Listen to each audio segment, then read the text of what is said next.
Good evening, friends. Meeting again in the session of philosophy, and we are discussing Robert's philosophy in chapter The Susceptibility. We have discussed many aspects of susceptibility from Robert's standpoint of view.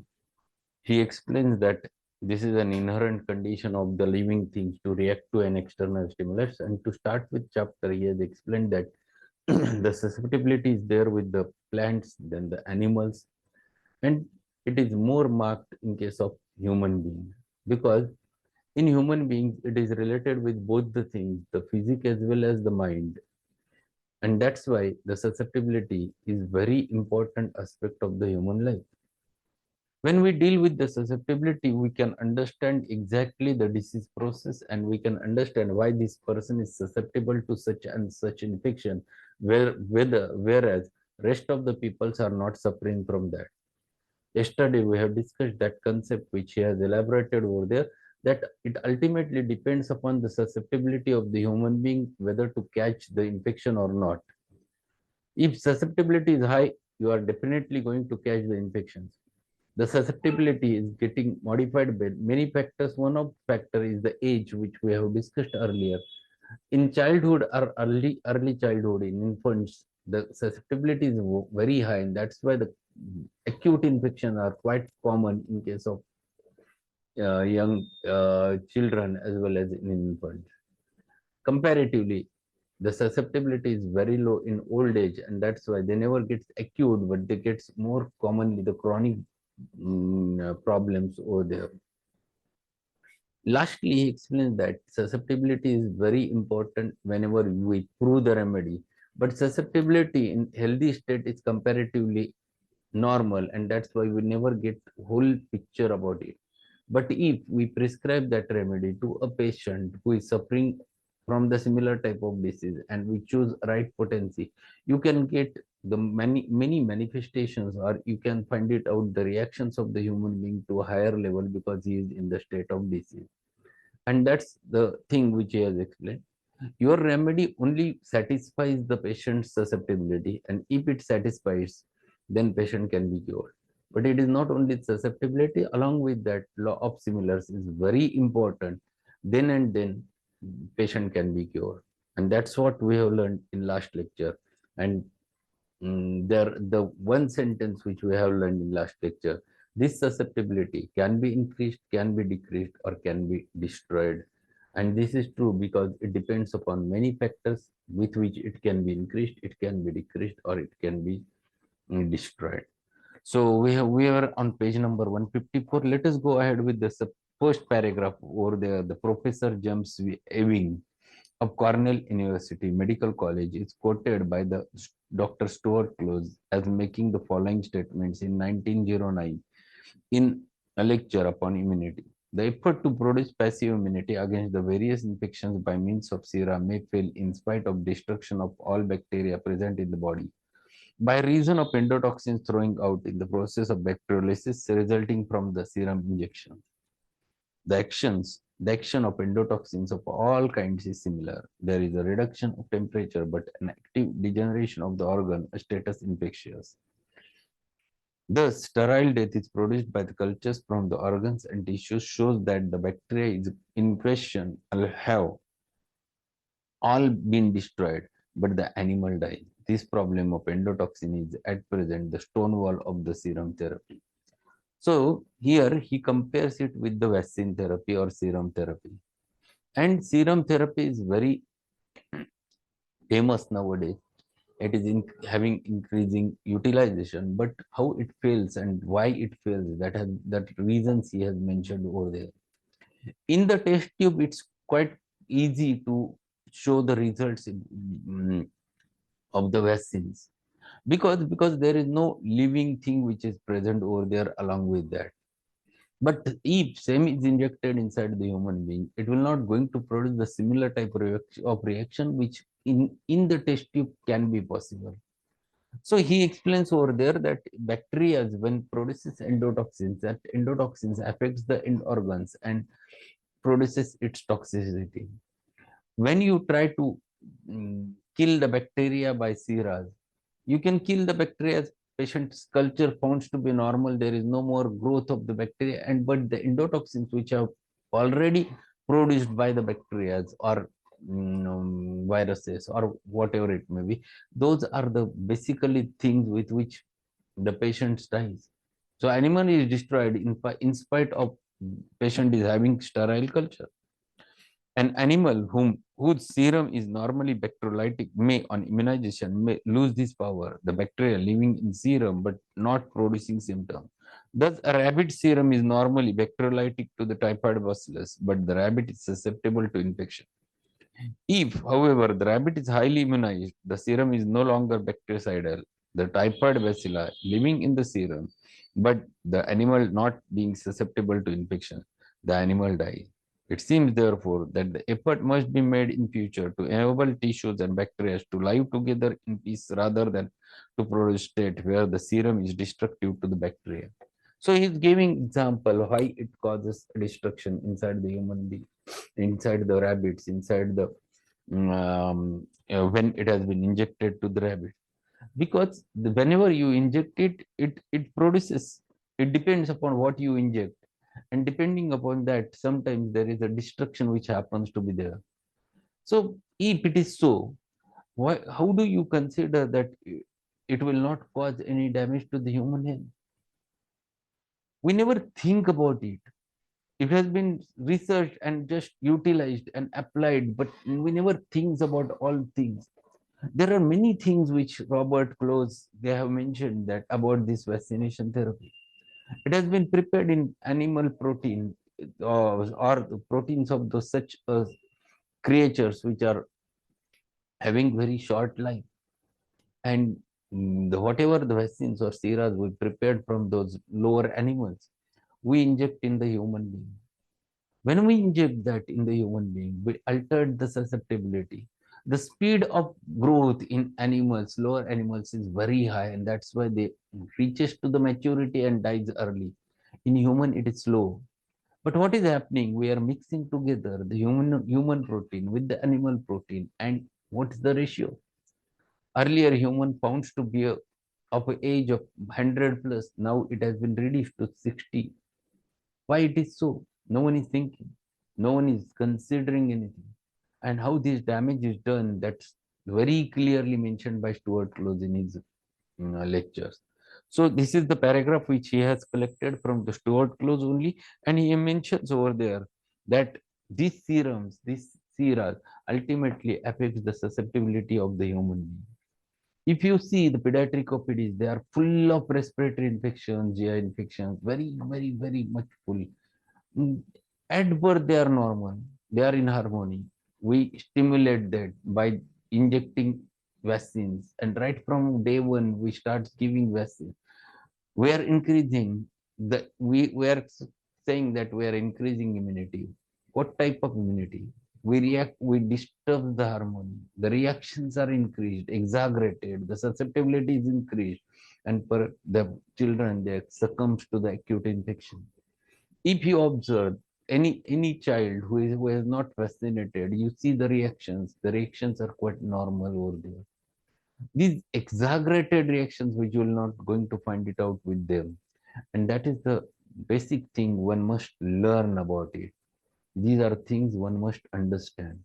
And this thing, that's why Robert has collected same paragraph from the Stuart Close. Close has mentioned it in thorough in his book.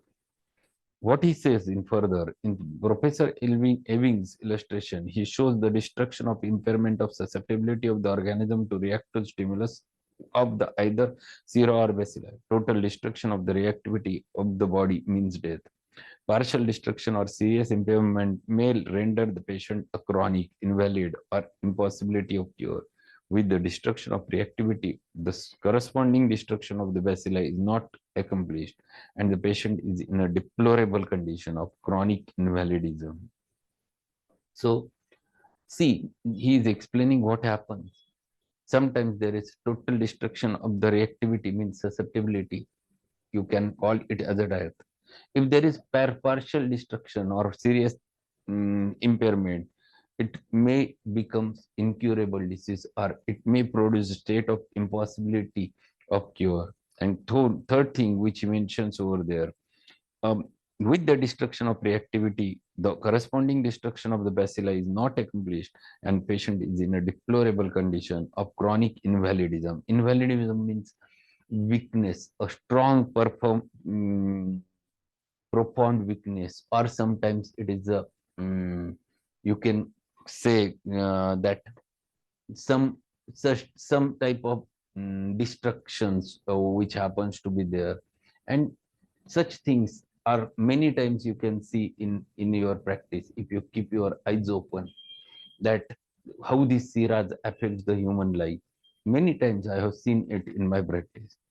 Another attempt to forcibly regulate the body reaction is through the use of antiseptics, which is another means of destroying bacilli, but which at the same time destroys the normal susceptibility.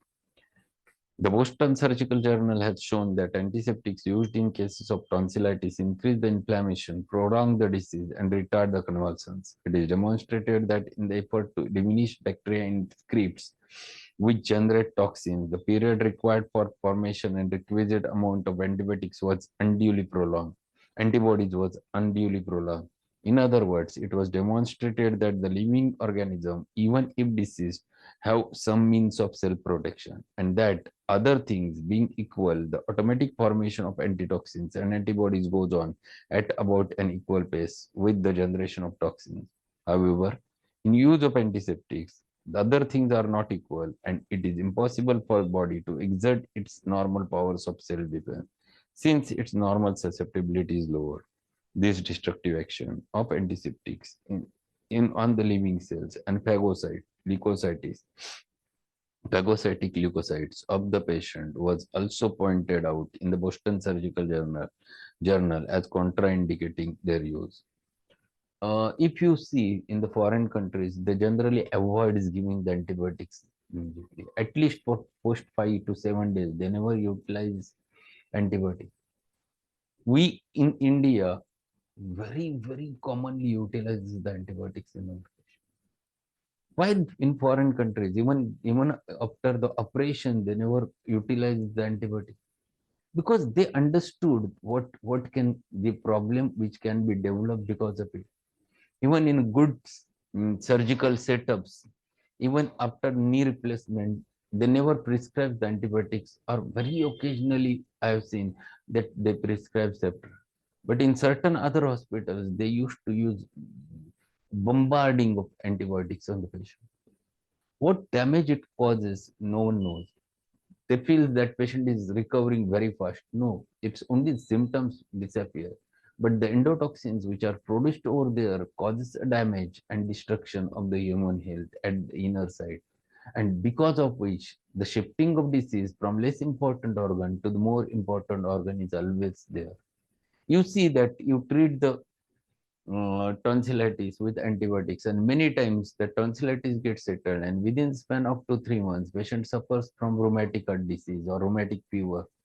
Sometimes it may label, goes to the kidneys producing nephrotic syndrome, and then we label it is called as post streptococcal disease. Why this post streptococcal disease has produced?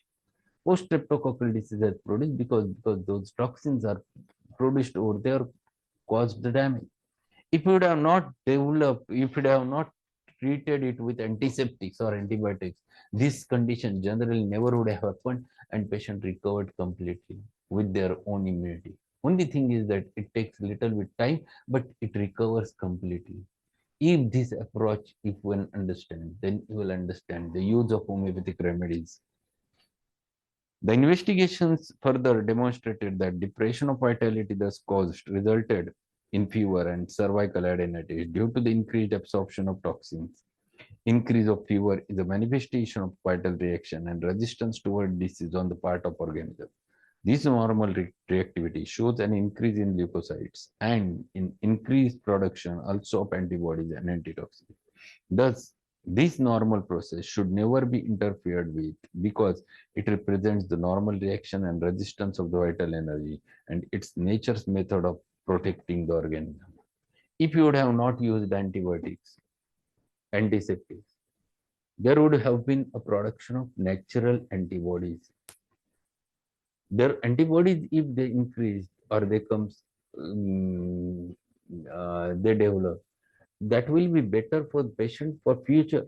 He never suffers from the rest of the infections if his antibodies are already there and which are naturally enough or naturally developed, because of which he can prevent multiple further problems. So concept is very clear with the Robert. He says that it is necessary to develop the immunity and such types of acute infection.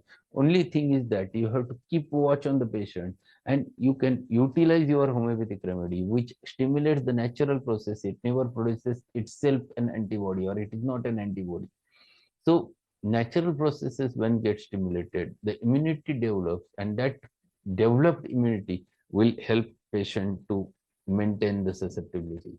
But if it has been not done, and if we go on using the vaccines and sera, then definitely we used to produce more damage to the human. The human economy has inherited many tendencies from accumulation of ancestral heritage. So ancestral means पूर्वजांकडून आलेल्या, heritage म्हणजे वडिलोपार्जित मिळतं. These tendencies show themselves in child life in the great number of so-called children's diseases, which are nothing more nor than an inward turmoil of bringing to the surface and expelling certain conditions. Again, these eruptions are lack of ability on the part of the patient to create similar state within his own economy to satisfy the susceptibility. In other words, by the lack of the applied similar remedy, the susceptibility is not made. Therefore, nature steps in with laws of susceptibility, and an influence is attracted which blooms forth as an infectious or contagious disease, so as to most fully satisfy this susceptibility. When susceptibility of this particular state has once been satisfied by the expression of similar conditions, a particular cure has taken place and they can no more develop a reaction to the similar infection. So this is the normal state, normal thing which happens inside the human being. So what he explained over there is very clear. These tendencies show themselves in child life in great number of so-called children's diseases, which are nothing more or nor less than inward turmoil of bringing to the surface, expelling certain conditions. Generally, the children who suffers from very common elements and where the tendency to produce the eruptions on the skin is quite common. Measles comes, the eruptions comes on the surface, or chickenpox comes, it comes on the surface. So generally, whenever viral rashes or eruptions are thrown away on the body, and if you treat that condition with the help of proper similar remedy on the basis of law of similars, and you satisfies their susceptibility with the help of proper remedy, then definitely that his susceptibility again comes to the normal. The increased susceptibility reaches to the normal, and then reactions becomes normal. Then these children never catches so easily the disorders. The hypersusceptibility is coming to the normal because of satisfying susceptibility with proper simillimum and giving remedy in proper dosage. This tendency of human economy is brought out still further by susceptibilities of the whole families towards certain types of disease. This is often seen when whole families succumb to certain types of diseases that leave their neighbors untouched. This again is governed by the law of susceptibility, which attracts unto itself and has particular affinity for certain disease conditions because they are similar to the constitutional condition. So there are certain disorders which runs in family where the susceptibility to that specific disorder is carried from the past generation to the present generation, the Mayas. And that's why the neighbor never suffers from them, but these people suffers from them because it is there in their constitution. Not only the constitution, but susceptibility is developed for that, and because of which they suffers from the similar type of disease. Just as certain traits of susceptibility are manifest in family group, so we find tendencies predominates in certain racial groups, one race being particularly susceptible to certain diseases which touch another race but lightly. It is because the similar condition has remained unsupplied through generations and law of attraction and susceptibility are manifesting their power.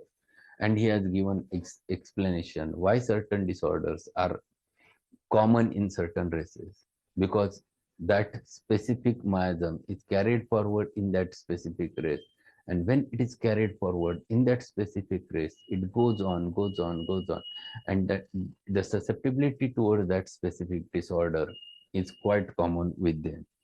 And that, to conclude the chapter, what he says, thus we see that susceptibility and reaction are basic principles and are very closely allied to the problems of immunization. A prompt concept of this principle is something that homeopathic physician must seriously consider. The interplay of these principles must become as second nature to him if he wishes to use well the forces of nature in healing the sick. The similar remedy or similar disease satisfies susceptibility and establishes immunity. So to conclude chapter, he explains over there susceptibility and reaction. They are very, very important things of the human life. If there is any disease, and if you find a right simillimum in right potency, considering the susceptibility of human being, then you satisfy that susceptibility as well as you remove that disease permanently with the help of proper simillimum. So susceptibility is a very important condition on the basis of which you judge the potency.